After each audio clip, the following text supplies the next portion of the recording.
Pessoal, tudo bem? Eu tenho 3 assuntos e meio para tratar com vocês, na verdade 2 assuntos e meio que estão intercalados, todos eles por um assunto específico que eu acho que é um problema de saúde pública. Eu quero discutir com vocês uma coisa muito séria, que foi a partir do momento que eu comecei a sacar no metrô que as pessoas estão usando muito fone auricular, fone de ouvido auricular, que é essa desgraça aqui, ó, que a pessoa coloca um fone no ouvido, assim, dentro do tímpano, e destrói completamente as células responsáveis por transmitir os impulsos sonoros ao cérebro. Vamos conversar sobre isso.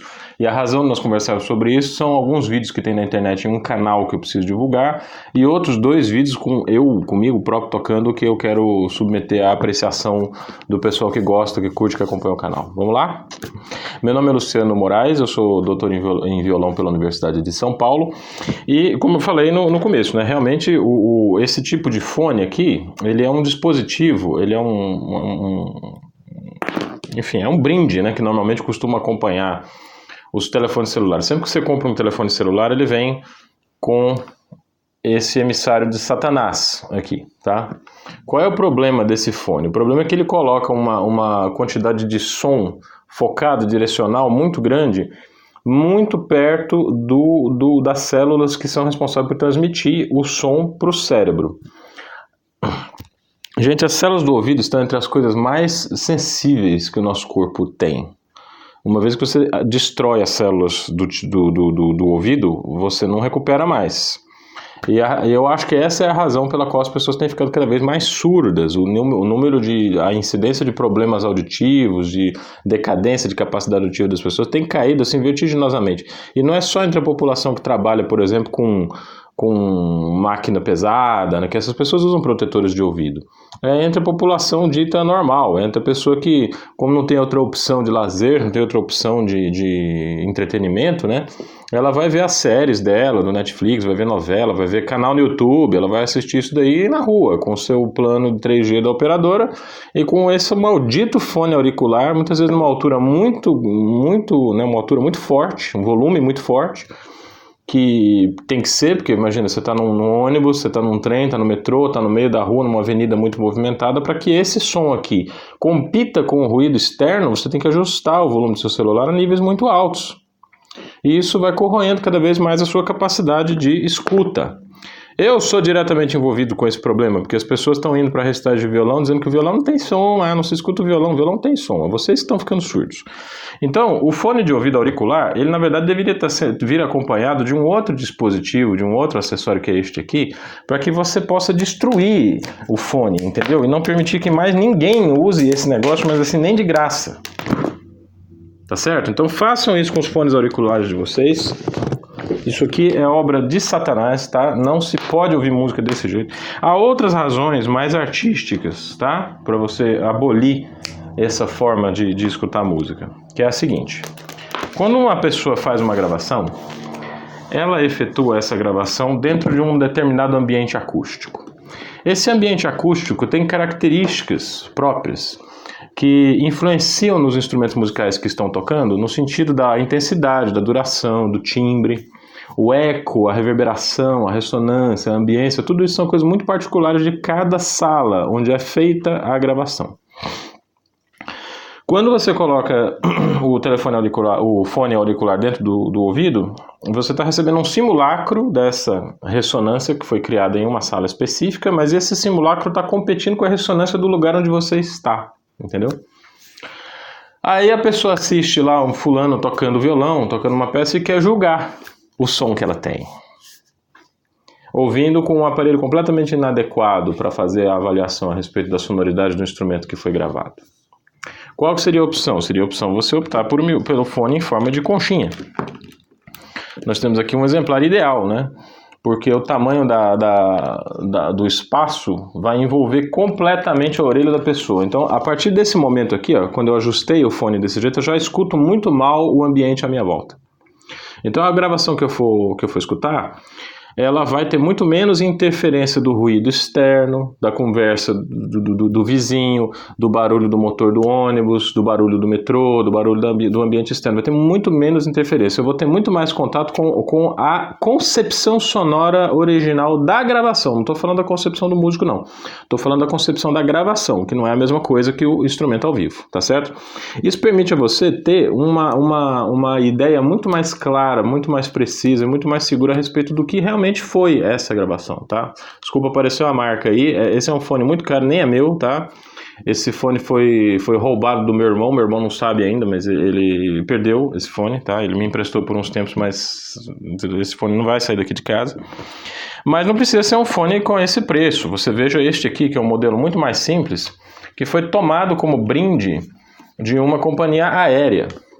É um fone muito simples, inclusive a área que envolve a orelha dele é muito menorzinha, né? Mas você percebe que se você obedece ali o left right, né? Quer dizer, você olha assim, R, cadê o negócio? Right, aqui é direita, left é esquerda. Se você coloca, você consegue já envolver a sua orelha, né? Ela fica protegida do ruído externo, não tanto quanto esse aqui, mas relativamente protegida. E aí você consegue ouvir diretamente o som que foi concebido originalmente na gravação. Melhor ainda, a distância que tem entre a fonte sonora e o seu tímpano é maior do que se você colocar o fone auricular, tá bem? Então o fone auricular ele vai colocar aquela fonte sonora direto ali vizinha do tímpano. Isso aí é muito prejudicial à saúde, isso pode acabar com a audição de vocês, tá? Então pegue seus fones auriculares, joga fora, tá? Destruam completamente e pode comprar um fone em forma de concha, assim, barato, desse que você encontra em banca de revista. Eu não sou um grande adepto, assim, da exploração da indústria, né? Então um fone de ouvido de qualidade média, ele já ajuda você na sua própria formação musical, sabe? Você consegue perceber melhor as diferenças, as nuances, e não vai sair falando besteira por aí a respeito da concepção que foi elaborada pelas gravações, tá certo?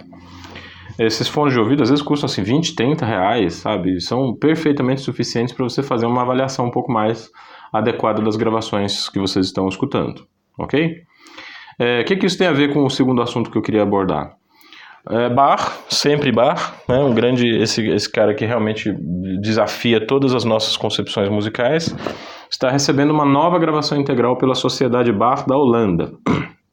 A Holanda é um país que tem mantido ao longo dos anos uma política de construção de cultura musical em torno da música antiga historicamente informada. Faz muito tempo que eles estão trabalhando com a formação de músicos nesse sentido, e alguns dos melhores músicos da música antiga historicamente informada vieram de lá ou passaram por lá, estudaram lá. A Holanda é uma das mecas da música antiga, né? Eu ia falar uma expressão muito engraçada, que é uma das mecas da música antiga contemporânea, né? Quer dizer, a música antiga feita com a pesquisa de ponta a respeito de instrumentos, práticas interpretativas e tudo que é preciso saber a respeito do contexto social, o contexto histórico da época, que nos permitem tirar um proveito um pouco maior das partituras dos compositores barrocos e renascentistas, né? Que não tem tantas informações assim. As partituras dessa época elas são muito mais enxutas, elas não têm informações muito detalhadas de como que essa música tem que ser tocada. É preciso fazer um estudo quase que sociológico, historiográfico prévio para que a gente entenda como essa música é. Quanto mais a pesquisa em música antiga historicamente informada se desenvolve, melhor soam essas peças, melhor, né? As peças vão soando cada vez melhor, a gente consegue compreender melhor a estrutura, detalhes de ornamentação, detalhes do funcionamento, alguns detalhes, por exemplo, da composição de Bach, que são muito esquisitos para nós, ouvintes modernos. Quando recebem a abordagem interpretativa correta, essas coisas se explicam, né? E esse é um canal maravilhoso, porque está sendo produzido com um cuidado, um zelo técnico de gravação muito grande. Cada vídeo é praticamente um filme, tá? As filmagens são sempre 3 câmeras, pelo menos uma delas é em forma de grua. Está colocado é como ou trilho ou grua, né? Que faz aquelas imagens móveis assim que chamam bastante a atenção. Terceira ou quarta geração de especialistas em música antiga historicamente informada é um dos trabalhos mais impressionantes que eu já vi na internet nos últimos tempos. Então você que tem na internet um elemento importante para sua formação e informação musical, precisa fazer uma seleção do material, porque realmente na internet tem muita bobagem sendo feita, sendo dita, e a gente tem que separar um pouco aí os conteúdos interessantes. Não estou dizendo que outros conteúdos não sejam interessantes, pelo amor de Deus, tem muita coisa boa na internet, tá? Mas eu me preocupo aqui em colocar algumas que realmente vão fazer a diferença, tá? Eu vou colocar nas próximas horas aqui no meu canal 2 gravações de um prelúdio de Tárrega que eu fiz, que eu toquei ontem, sexta-feira, dia 27, à noitaça, assim. Tem erros nessas gravações, tá? Eu confundi uma casa ou outra, né, em algum momento. Não reparem, quer dizer, não reparem a bagunça, certo? Mas essas gravações estão lá para vocês perceberem justamente a diferença de qualidade técnica. Uma dessas gravações foi feita com esse microfone aqui, ó, o microfone de lapela que eu uso para gravar a voz em todos os meus vídeos. A outra gravação foi feita com o próprio microfone do celular que eu tenho, que é um Nokia K12, tá? Um Nokia humilde aí. Esse microfone de lapela é muito bom para captação de vozes e para isolar aí o som que ele recebe diretamente da voz de perto do ambiente que aparece. Às vezes aparece avião voando por aqui. Acho que os usuários do canal não se incomodam tanto com isso, pelo menos ninguém até agora reclamou, né? Mas eu quero que vocês comparem justamente essas 2 formas de captação de som. Não são formas profissionais, não são formas de estúdio profissionais, mas eu quero que vocês façam alguns testes com essas 2 gravações. Ouçam do seu celular, ouçam do seu laptop, ouçam na sua TV com o Chromecast, ouçam com o fone de conchinha, só não ouçam com o microfone auricular. Desculpa, com fone de ouvido auricular. Eu detesto gravar vídeo de manhã por causa disso. Mas enfim, procurem ver, notar as diferenças de sonoridade, tá? Alguns outros detalhes técnicos. Eu gravei esse prelúdio de Tárrega num violão Wolf Schmidt, vocês podem ver aqui, ó, é esse instrumento aqui, tá? Este aqui. O Wolf Schmidt fez uma cópia, não se pode falar em cópia, mas é um instrumento baseado na planta da Leona, que é uma planta esquisitíssima, foi utilizado pouquíssimas vezes na história da música, mas eu não entendo por quê, porque tem algumas características ali que são bastante instigantes, bastante interessantes. Mas é um violão de ponte cordal, ele não tem cavalete de osso. Se vocês forem comparar, né, acho que a gente poderia até num próximo vídeo discutir isso aí melhor. O cavalete dos violões normais, como esse Abreu aqui, ele tem um osso embaixo das cordas. O cavalete da Leona não, ele parece um cavalete de alaúde. A corda é amarrada direto no cavalete e vai sem ter a intermediação de uma ponte construída com osso. É um instrumento muito interessante, eu gosto muito dele, e ele está evoluindo muito bem. É um instrumento de 2014, está indo aí para 5 anos de uso, ele está entrando na sua primeira fase de maturidade. E eu usei cordas Augustine Regals comuns. O ideal talvez seria usar uma corda que imite pelo menos a corda antiga de tripa. Eu tenho um jogo aqui que imita a corda de tripa, logo vai sair um outro vídeo do canal com essas mesmas peças, esse mesmo instrumento, com este outro jogo de cordas vocês vão poder avaliar, tá bem? Eu peço só que vocês sejam benevolentes em relação à qualidade da execução da gravação, porque existem alguns pequenos erros, alguns pequenos deslizes ali, e alguns professores, colegas meus, já me avisaram que alguns alunos reclamam, né, de quando veem vídeos na internet com pequenos erros técnicos. Eu só queria advertir vocês que isso é sintoma de uma doença que nós temos na modernidade, que é de achar que tudo é um CD, ou de achar que tudo é um vídeo profissional, ou de achar que o Capitão América realmente faz aquelas coisas que a gente vê ele fazendo na televisão. A grande maioria dos vídeos da internet tem processos profundos de edição para evitar esses pequenos erros. É claro que existem processos de estudo que minimizam esses erros e essas dificuldades. Mas é preciso que a gente tenha compreensão uns com os outros, porque uma hora todos nós vamos estar em palcos, né?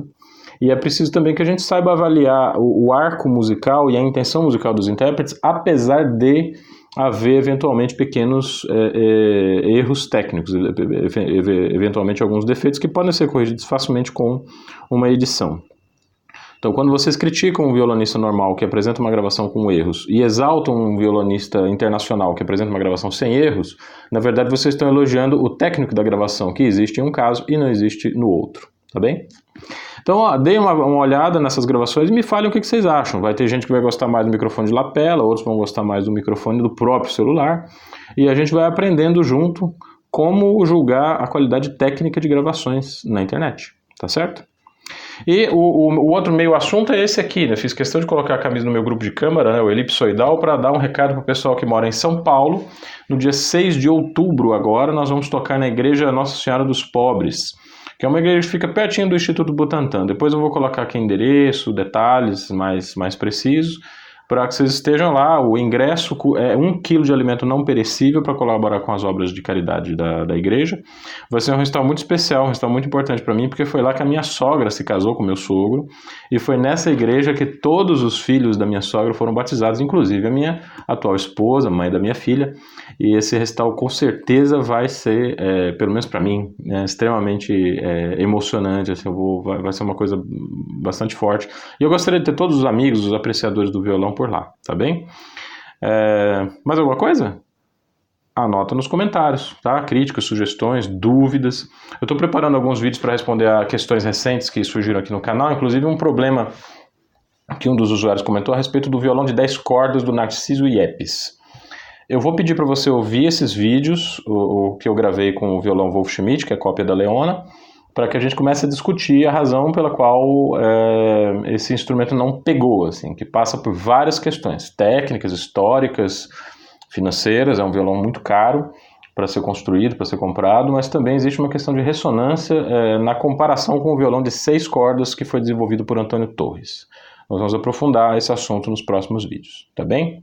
Muito obrigado pela audiência de vocês, então, aproveita aí todos os vídeos do canal e até a próxima semana, num novo Conversa de Violonista. Um abraço.